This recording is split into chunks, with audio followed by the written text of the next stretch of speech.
Hey guys, welcome to another episode of the Block Thrasher Daily Crypto Update, where we are simplifying crypto by shattering the complexities with news, commentary, analysis, and education. It is a phenomenal day for crypto. Incredible. As this bull market, the bull continues to rage and roar and shake its head and scare away the bears. Let's look at the market. The total market cap is up 3.2% to $2.367 trillion. That is incredible. That is exciting, isn't it? Can I get a booyah? Bitcoin dominance is now down. It continues to drop. Even though Bitcoin is up 8.2% in the last 7 days, in the last week, Bitcoin up 18.2%. Its dominance has fallen to 45.7%. And this in part because the altcoins are just absolutely killing it. Speaking of, what an incredible day for all the ETHheads out there. They're sitting around like, yeah, man, in their mom's basement. They're like, what to get? And this total is like all-time new highs for Ethereum. This is so... did you see the price went to $3,200, man? Yeah, that's awesome. The ETHheads are just so happy. Ethereum touching $3,200. It's just phenomenal. I mean, I can remember when Ethereum was $4 or $5. Of course, the same can be said for many of the cryptos that have just seen these incredible meteoric rises. But Ethereum now currently sitting at $3,168.71, up 37.3% in the last week, up 8.7% in the last 24 hours.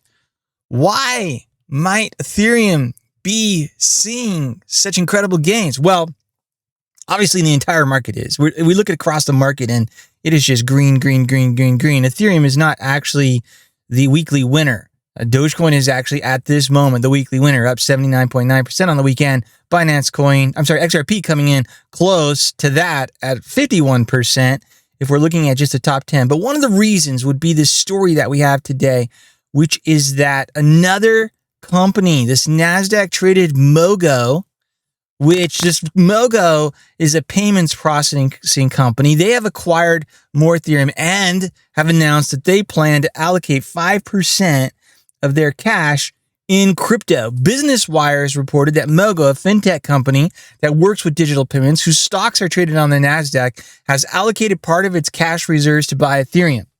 Previously, the company already added Bitcoin to its balance sheet, but now it's Ethereum turn. They bought, listen to this, a whopping 146 ETH. So obviously that could have brought a little bit of a boost. Good news, more news of mass adoption of big investors coming in. All right, back to the market. Gas prices for GWAY currently sit at 42, but just earlier this morning, they were at 24 GWAY, which is like the lowest I have seen in weeks and weeks and weeks, if not months. Absolutely incredible. Why might that be? Well, obviously, a lot of people are moving to the Binance Smart Chain and Matic and other platforms. And now we've got news coming out recently of the Polkadot, where it's going to be a Uniswap type project launching on Polkadot. And this is happening all over the place, right? So there's other options out there. People are jumping on board. However, in spite of that, Ethereum still seeing new all-time highs. Yeah, it might have something to do with MOGO, but I think it's sort of just what's happening here is mass adoption, and Ethereum being number 2 is seeing some significant gains. Obviously, others seeing just as much gains or even more, though. Now, let's just stop for a second here and talk about something with cryptocurrency. Crypto is volatile, and if you're going to invest in it, you have to have calmness. You have to have resilience. You have to have strength. You have to have the ability to ride out the ups and the downs and the waves. You've got to have a bigger long-term perspective. It really requires equanimity, especially if you're going to try to trade. If you're going to try to pull some short trades, you're going to need equanimity, because this market will just go up and down, up and down. If you respond emotionally to a price drop, this is what happens in the cryptocurrency space. And it happens over and over again. The market takes off. We're in a bull market. We're seeing huge, massive, incredible gains. We're up 20%, 30%, then 300%, then 1,000%. There's exuberance. It's exciting. People start to pile in. A bunch of new people come in because obviously this is what happens, right? Somebody at work, at the coffee shop, they're like, oh my gosh, I got into Bitcoin. I got into Dogecoin. I got into whatever it is. And I 1,000% gain for all, and they FOMO in, right? Fear of missing out. Then, boom, there's a 20% drop, 30% drop, maybe even a 40 or 50% drop, and it's panic. Sell that. I got to sell. I got to panic, right? And then what happens is the institutionals and the whales and the big investors come in and they just swoop up all those coins at the low, rockets back up, and these people that just don't have equanimity or experience get wrecked. Make sure that's not you. This is our word of the day, equanimity, EQUANIMITY. Equanimity, it means mental or emotional stability or composure, especially under tension or strain. It can be synonymous with calmness, okay? Work on the equanimity. That is a good word. Mental or emotional stability or composure, especially under tension or strain, calmness, definitely needed for people who want to invest in and play around in the cryptocurrency space. Hey guys, just a side note really quickly. If there's any crackle in the recording today, it's because I accidentally left a piece of hardware that I need for my recording at a friend's house yesterday. So I have to go back and get that. I have a backup, but sometimes it gives a little in the recording. Drives me crazy. Hopefully that won't happen bad though today. And you stick with me. All right. Moving on to another story of some really killer mass adoption. eBay is exploring cryptocurrency payments.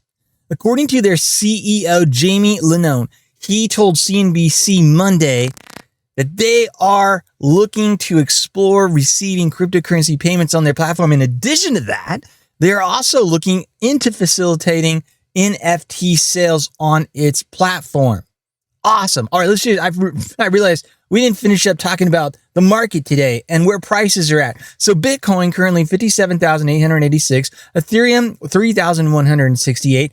Binance coin is also seeing new all-time highs, up $660.47, up 30% on the week and up 5.7 in the last 24 hours. So what's going on with Binance? Why might this be happening? Well, there's a number of things. Binance obviously has been doing a lot of things right. They are the world's largest cryptocurrency exchange. And so as a result of that, they're very profitable. Binance holders, people who hold BNB, are profiting from that because on the platform, if you hold BNB, the Binance coin, you receive a discount for trading. So there's one incentive. A lot of people are holding BNB token to get that discount on their trades. Number two, they've got the Binance Smart Chain, and they've had some successful DeFi apps launched on the Binance Smart Chain, PancakeSwap being one of the biggest examples of that, right? What else is going on? Number three, they recently introduced these stocks. They're not derivatives. They're stocks, the purchasing of Tesla, MicroStrategies, and others, where you can actually, they're tokenized stocks where they buy the underlying asset and so you can get exposure to traditional stocks. Of course, now that's coming under some regulatory scrutiny, of course.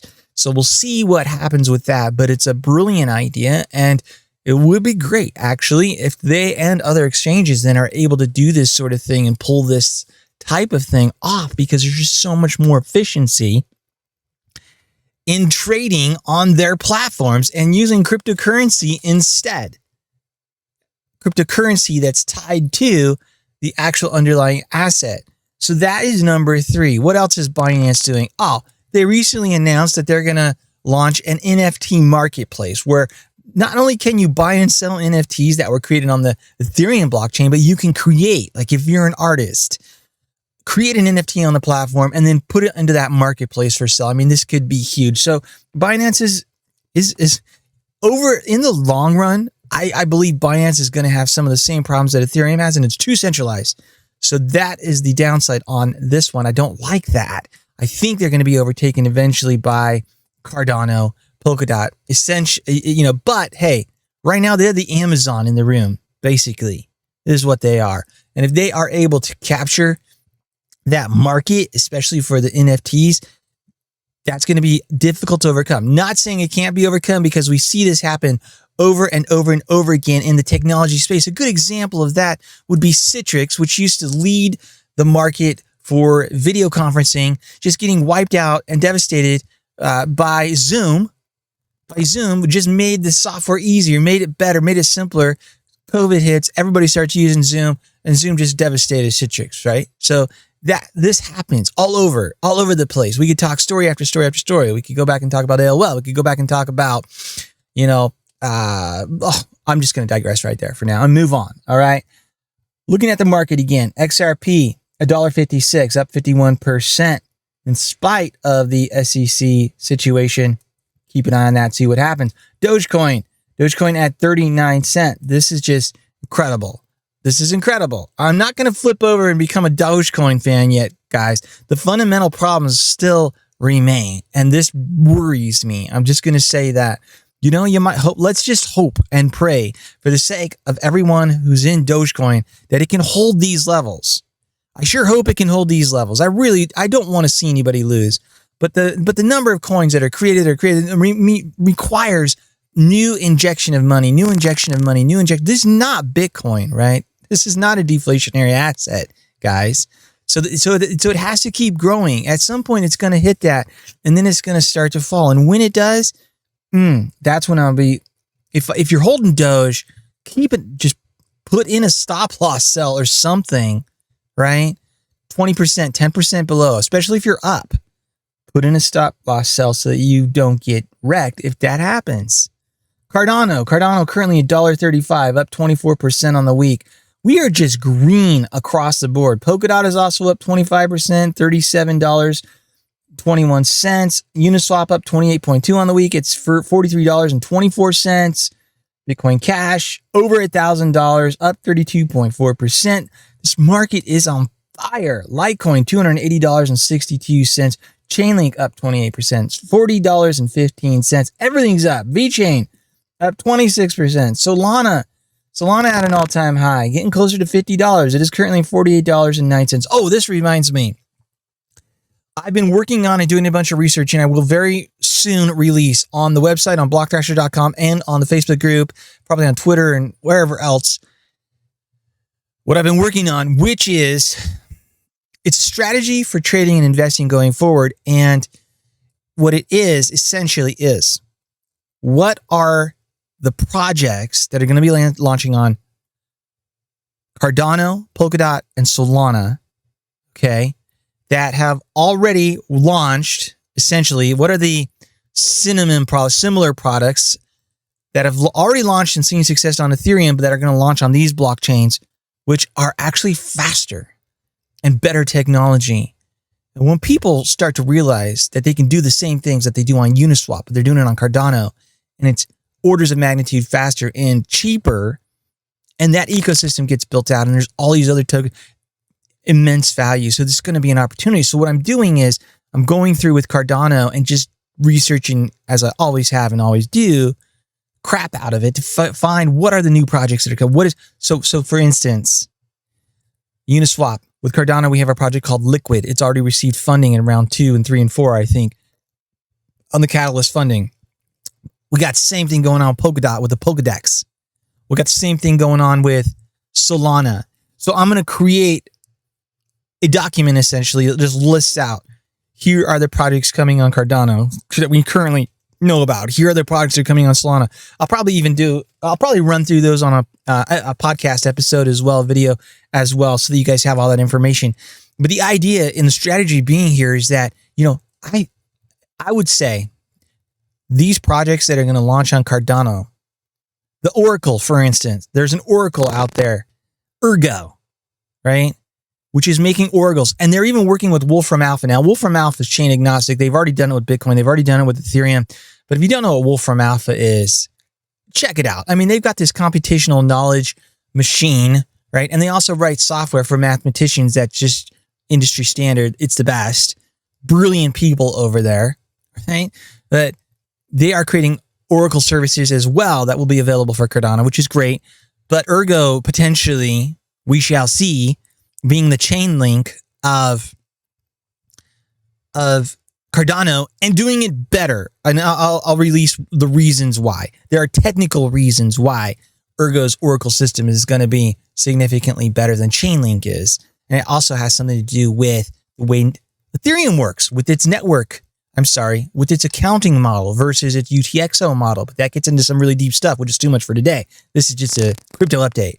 Anyway, look for that. It will be coming. I think it could be helpful. It's a good strategy, I believe, to get into some of these projects. And it might just be with small amounts because this is highly speculative, risky stuff. But hey, that's the entire crypto space is like that, right? This is just a little bit more so.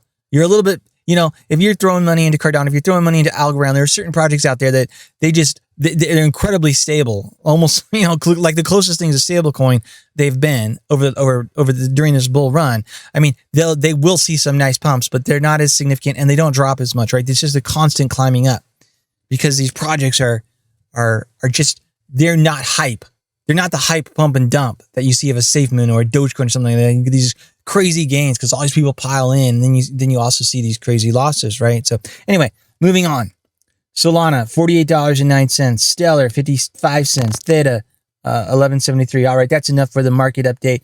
Let's jump over to our crypto stories of the day. We've only got one more that I really wanted to talk about, and it addresses this big question of when will this bull market end? Where are we at, and where will Bitcoin and the rest of the market go? Crypto analyst Willy Woo, who I do like because he always brings some solid fundamental analysis and TA to the scene. So many others out there. It's like, okay, but he's talking about a Bitcoin price that could be $300,000 to $400,000. He made these comments while being interviewed by Brett Messing, president and CEO of Skybridge, for their podcast, episode 208. But this is what he said. He said, "We are seeing a net flow of coins from participants that have been traditionally more or less speculating or buying over the short term and then selling. Maybe they're like traders that trade in and out of altcoins." But, and just so you know, that where he's getting this stuff is from chain analysis, right? From looking at the outflow and the inflow of and the trades on the chain, right? And that's one of the beautiful things about crypto is that you're able to look at the Bitcoin blockchain and you're able to transactions and look at the Explorer and do analysis based on what's coming in and out, right? So this is what's happening. He's saying essentially these are new people. They're just buying and locking up the coins, right? So you can go and you do chain analysis. You can see here's Bitcoin coming into an address and then it stays there. It doesn't move out. Moving on with what he said, that's been a very big driver of this bull market, that there's been strong buying. A lot of the conversation has been about institutional investors, and that's true. But I also think, says Wu, that there are a lot of high net worth investors coming in to buy in slugs of 1 million at a time. We saw that very strongly in the first few months of 2002. Again, coming from the chain analysis. You see these new addresses pop up, $1 million worth of Bitcoin. Boom, sits there. Essentially, he says, continuing, that gives us a little shove on the price. If you've got half the amount of sell power from new coins being mined, you get a bullish impulse. Right now, he's talking about how there was a decrease in the reward, the halving that happened. You get a bullish impulse from that. And in all the past cycles, it seems that the bullish impulse manifests itself into this crazy run-up. The last one was 2017. It took us from 1,000 to 20,000. It tends to peter out around the fourth quarter, around December. So, ballparking it, he's saying December. Based on the historical, right, that the top cap model of mine, it could be anywhere in the 300,000 to 400,000 range. It might even go higher, but we need to see how it performs over the next 6 months. Now, the only thing I would say about this analysis is that I'm a little bit skeptical right now about using historical analysis of what happened in 2017, 2018 to try to project what's going to happen this time around. And I'll tell you the reason why is twofold at least. Number one is that market. Yes, these guys, so a lot of these guys are Bitcoin maximalists. So all the analyzers are thinking about is Bitcoin, but that market was being driven largely also by the ICO craze within Ethereum. And then that got clobbered in 2017, 2018 by the Chinese government banning crypto and all the ICOs that were launching there and the purchase of any ICOs outside the country. And then the same sort of thing, not to the same level or extreme. It wasn't banned here in the US, but the SEC started to make it very clear that all these ICOs that were launching were under scrutiny and maybe considered unregistered securities. And that was going to be a huge problem. And so you just saw the bottom fall out, right?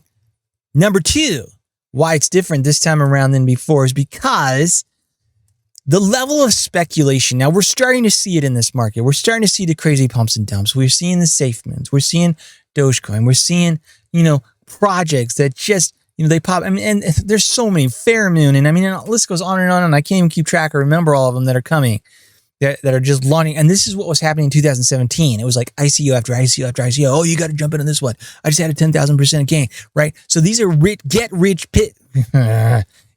rich quick people.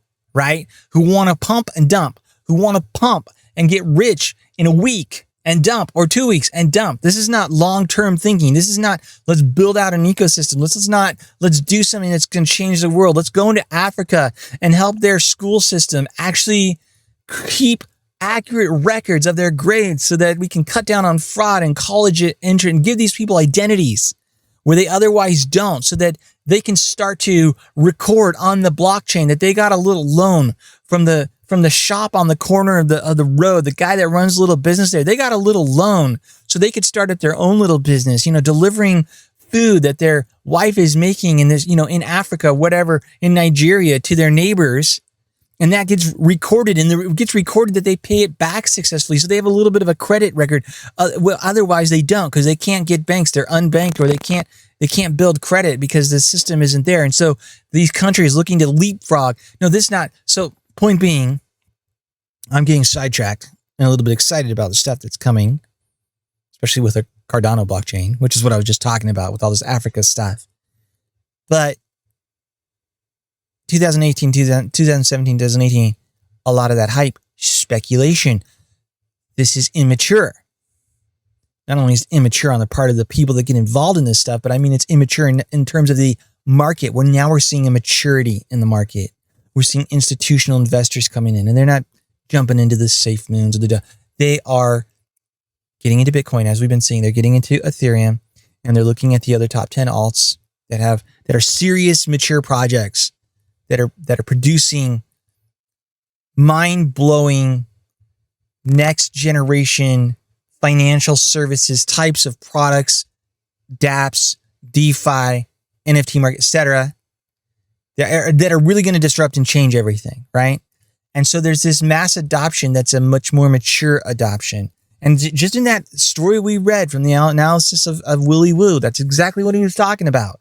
We're seeing less of the pump and dump, less of the fast movement, right? And Bitcoin and Ethereum and some of the other alts, where people are just coming in and buying and dumping after. We're seeing people buy and hold.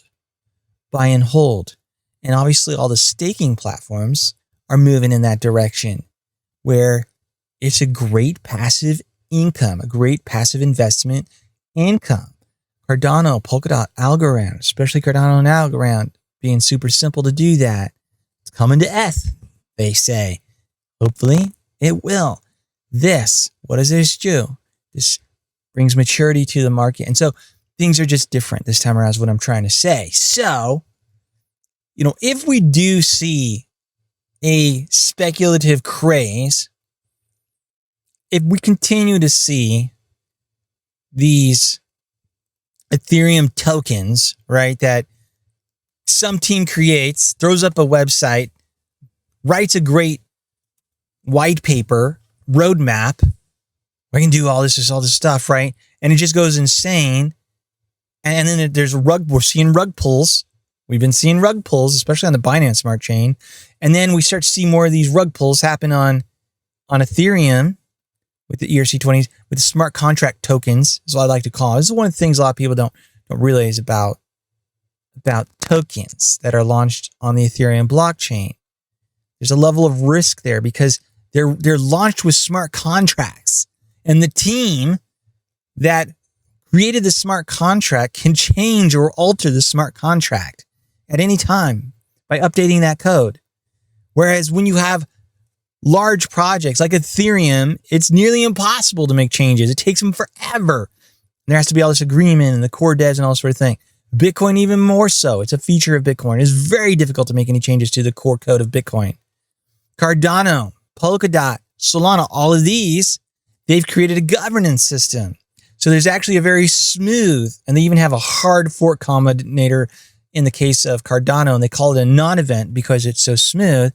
But they have a process, a governance process now that brings about these changes, right? So it's not like these tokens. Just always keep that in mind. Always keep that in mind. They could change everything. They could change the amount of tokens on that smart contract. They could change you could create it like SafeMoon has, like a 15% or something, withdrawal fee. So you have to be up more than 15% to even remove it without a loss. Things like this, right? So anyway, I digress. Point of all of that was we could see this, and I've said it numerous times, so if you follow, you know this is my take, but we could see the market go up to 100, 200K and stay there and just go sideways. Or we might see it go up to, as Willie Woo was saying, 300, 400,000, or maybe even higher. And then obviously we're going to have downturns. Every market has downturns, especially a nascent new market. We're going to have downturns, but they might just be 10 or 20 or 30%. They may not be the 80, 90% that some people speculate will happen based upon the historical analysis of what happened in 2017 and 2018. But at that time, you didn't have all the institutional investors coming in. You didn't have the celebrities and all this maturity of what's happened. You didn't even have DeFi. You didn't have, right? And so it's a very, very different space now, and it's maturing. And there's more regulation that's coming as well. And I go on about this forever and ever and ever, but we've got Coinbase going public, and we've got all kinds of public companies that are now being traded, that are putting it on their balance sheet, right? So anyway, enough said. Moving on. All right, we're going to wrap things up here today with our cryptocurrency terminology. We are in the ends, and that'll be a wrap for. Let's just do that really quickly. Network. A network refers to all nodes in the operation of a blockchain at any given moment in time. Nick Szabo, however you say his name, Szabo, I think it is the inventor of BitGold and the use of smart contracts. Nick Szabo. No coiner. A no coiner is someone who has no cryptocurrency in his or her investment portfolio and firmly believes that cryptocurrency in general will fail. Node. A node is the basic unit of blockchain infrastructure that stores data. Non-custodial usually refers to the storage of keys in relation to wallets or exchanges. A non-custodial setup is one in which private keys are held by the user directly. So the private key typically is just a mnemonic phrase of 12 or 16 words. If you don't have those keys and your crypto is stored on a non-custodial exchange, I mean a custodial exchange, then you don't really have control of your crypto. They do. You don't really own it. It's kind of like, think of silver. If you buy silver, but the company keeps it stored in their vault and only they have the key, something happens to that company, bye-bye silver. Same thing with crypto. Nonce, Nonce, is when a transaction is hashed by a miner. An arbitrary number meant to be used only once is generated, called a nonce. So it's like an arbitrary random number that gets generated, called a nonce. When a transaction is hashed by a miner, a nonce gets created. All right, that's it. That's all we've got, friends. Not very much. Well, let's just jump as we wrap things up here, do a little bit of a refresh and see if we've had any change in the market since we started. No, not much of anything of note. All right, friends. Well, I'm going to wrap it up with that. I hope you have an incredible week. Here we go. A new week as we start out on this Monday, May 3rd. I'm excited about it. I'm excited. This is good. The weekends are typically a little bit of a rough time, and Mondays can be as well for crypto, but not this week. We are starting off with a bang. We are already in a bull run. All right. As always, please be sure to go to blockthrasher.com and sign up for the newsletter. Actually, in order to access any of the articles there, you just have to grab a free account. No big deal. You just put your email address in. That's going to help me send important information to you in the future. And when I do release written analysis, where we're going to go into really deep dives, things like what I was talking about earlier today, where I'll bring to you all of the new projects that are launching on these smart contract dApp platforms, you're going to want to have that information. So just go to blockthrasher.com and join, right? Just put in your email address. It's super simple. If you want to support the podcast and everything that I'm doing, you can also sign up for an account for $5 a month. That would be greatly appreciated. Also, follow on Twitter. Going to start building that out. Haven't really been super active on Twitter, but needs to be there because I want to get more people aware of the Block Thrasher crypto updates and what we're doing over here. Facebook as well. We got a Facebook group. If you're on Facebook, yeah, I know. Facebook.com/groups/Block Thrasher. Get in there. If you got knowledge to impart, love to hear from you. If you've got questions, there's a bunch of us in there, including myself, that will answer those questions and help you out. All right, friends, hope you have a great day. Remember, it's always a great day to earn and stack more crypto. Peace out. Love you all. Bye now. Talk to you tomorrow.